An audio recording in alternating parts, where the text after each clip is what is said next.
CS2 is currently on a limited test. I was finally able to get in myself, and I really wanted to get this video out early to show you guys what's changed. After you get the CS2 limited test, you'll find a new game folder next to CSGO, which is CS2. So, can you move your config? Sure, answer is no. The structure inside is different and your old config won't properly execute. This includes binds, which is kind of expected to be honest. Currently, the best and safest solution without breaking anything is to start over from CS2. Also notice how the game logo has changed, which is pretty clean. Here's the new main menu, at least from the limited test. This is how your friends look. They added the looking to play feature along with the rest down below. Clicking on a friend looks the same, but now your stuff is in the middle, which makes sense if you add or invite more players to the lobby as they'll fill up the main menu screen. Pretty intuitive design, which is something you'll notice as we continue. Under your video settings resolution, you can now choose the refresh rate. Gone are the days of looking up your hertz through Windows just to notice you've been playing 60 hertz all along. The advanced video settings have had huge upgrades. There's a very useful preview mode on the left, which even includes a magnified zoom feature. And selecting video settings will immediately apply them without having to click apply. Plus, you can see the changes immediately from the preview. Huge upgrade. I mean, that's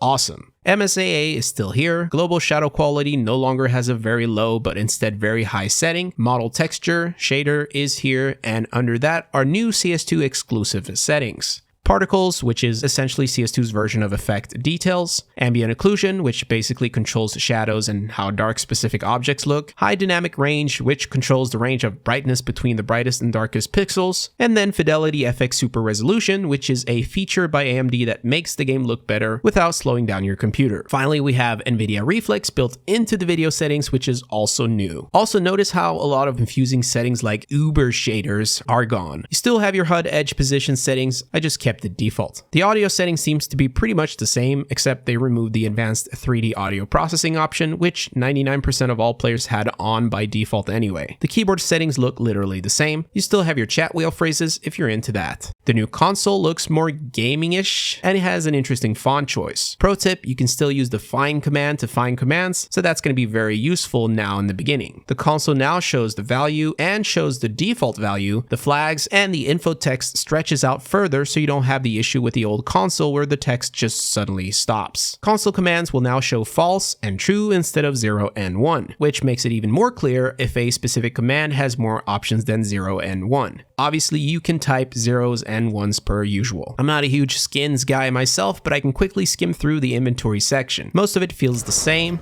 Inspections are slightly improved. The play menu is limited because it is a limited test. You still have your open party. Prime is shown as enabled, and Dust 2 is the only map that we can currently play. You can still choose short or long matches. You have your wait time, which is pretty short, even without open access. That just shows how many people are excited to play this. You also have private matchmaking. Under practice, you have some new homemade settings. Grenade practice is really awesome. I'll show you that in a second. Infinite ammo, and then warm-up mode, which disables bots and sets up infinite time. Now loading up Dust 2 went surprisingly fast.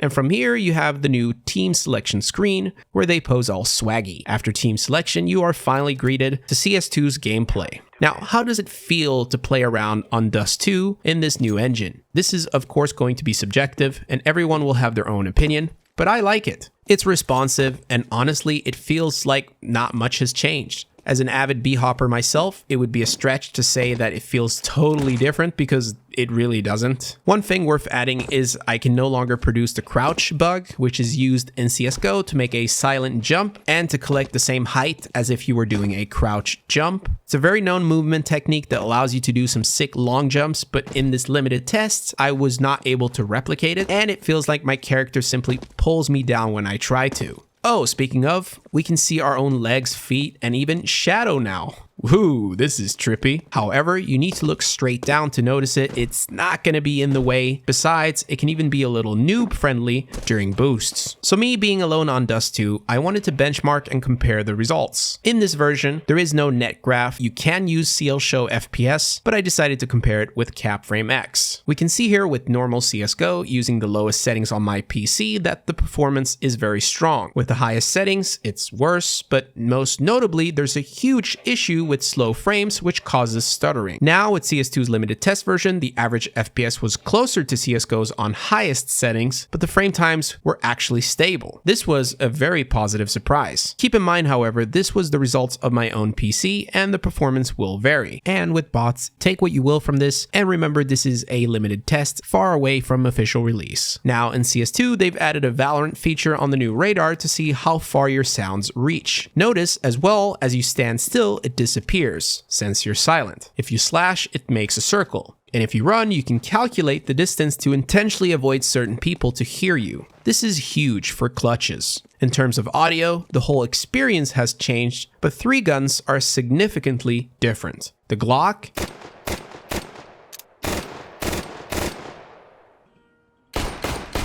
the Galil,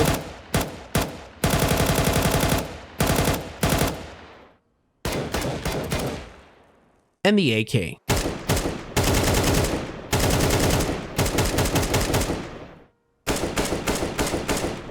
The zoom sound has also been modified. And dropping stuff makes a notably different sound as well.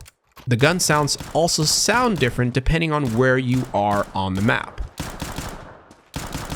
Overall, impressive changes that are easy to get used to. Here are the nades in CS2, and this is a big one. Now with the nade practice feature on, and it's literally refrag, but built into the game. Also, throwing a nade gives you this beautiful trajectory, and look at the new explosion, it's sick. Flashes are the same, sorry in advance, but the beep sound, listen to it. It's no longer annoyingly loud. Thank you, Valve. The molly is now transparent and the liquid inside moves around. The new fire looks different, has more of a purple color, and this is how it sounds when you go into it.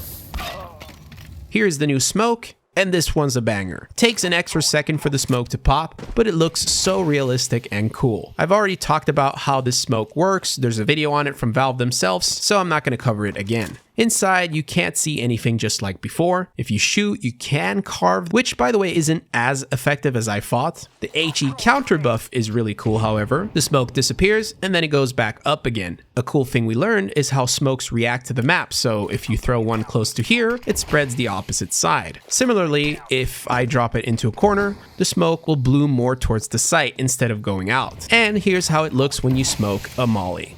Finally, there is no skybox. Imagine the possibilities. And some of you are probably wondering about jump throws. Now, Valve has stated there's no need for a jump throw script, and I think they're onto something. By manually jumping and releasing my flash, the game automatically determines the optimal time to release it, resulting in what I believe is consistent throws. There's a lot to take in from this footage, but I want you to listen to the kill sounds.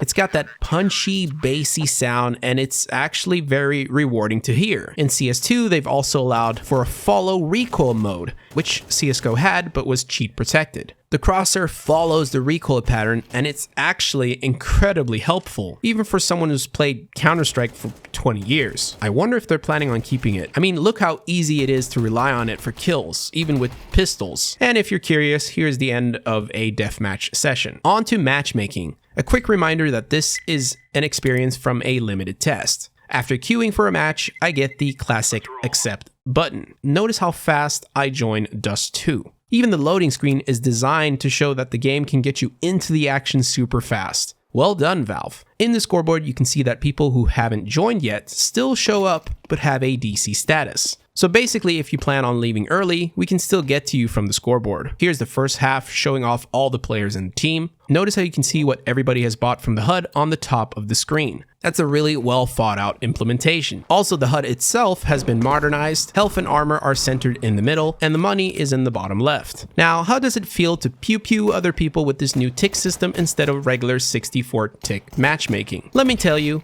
like night and day. Every bullet looked like it was hitting something, even if it was just a wall. The gameplay and action felt very one-to-one. Also, the tracers and effects are improved, so that clearly helps get a better understanding of the action. If this is what the game is going to feel like moving on, then we can definitely cross 64 tick for good. Once a round is over, you get the damage output on the top, once again showing they really thought this through. Listen to the sound in this clip.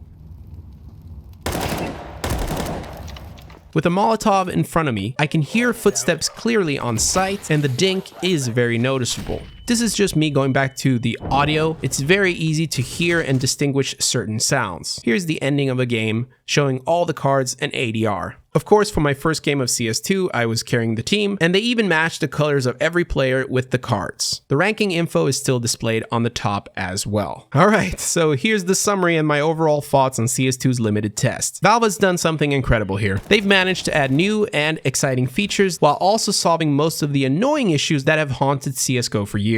The main drawback is the performance, which is noticeably worse, especially with other players or bots around. But overall, CS2's potential is incredibly promising, and this was just a limited test. Let me know your thoughts in the comments.